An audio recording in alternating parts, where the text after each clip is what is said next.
wannan lamari ina za mu saka mu abun ai bai yi ba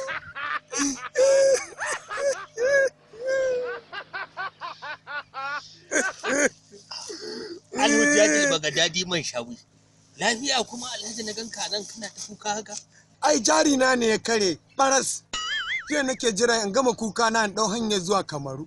Ni kaina ya Alhaji ga gane wallahi ni ma toga ne yanzu daga nan ba tsayawa. Kai cewa kai sai ka gama kuka ni ko ba zan gama kukan ba wallahi toga zai. Ni na kukan sai dai in ajiye shi a hanya. Na yi raguwa mun je. Wallahi ka kawai mu tafi. Jirani mu tafi. Wallahi ni sai dai in yi hanya. Da me za a ji? Ana cikin wannan yanayi.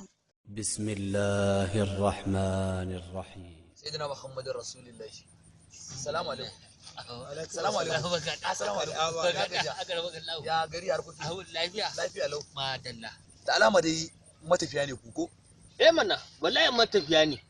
Gaskiya ne. Wallahi shi ni toga za ni wannan shi kuma kamar zai. Gaskiyar magana. Wallahi alhujja. Yanzu kuma daga ina kuma ko ka fito? Akarmakallahu daga Najeriya muke akarmakallahu.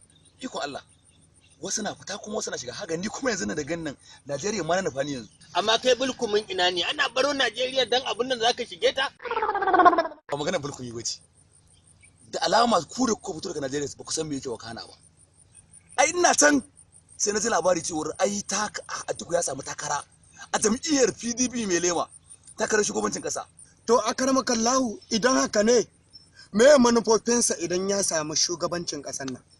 Ai kaɗan daga cikin manufofin Atiku Abubakar na farko inganta lafiya, inganta ilimi, inganta tsaro, sannan ƙarawa Najeriya tattalin arziki. Akarmakallahu to bangaren ruwan sha ba da wutar lantarki dan ban ji ka faɗe su ba. Wannan abu kamar an riga an yi shi an gama ne. Ai idan Allah ya sa Atiku ya zama shugaban ƙasa, Najeriya sai ta koma kamar ƙaramar London. Kai, wayo Allah. Ni ka san mutumin kankara ne wallahi ba na sauraron rediyo. Shi yasa duk irin wannan labaran wallahi wuce mu suke yi. A banza.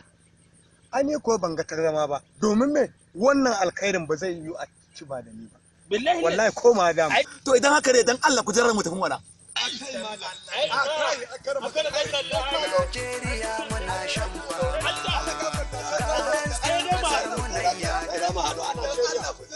Jama'a ku zaɓi Atiku Abubakar wazirin Adamawa domin ci gaban ƙasar Najeriya.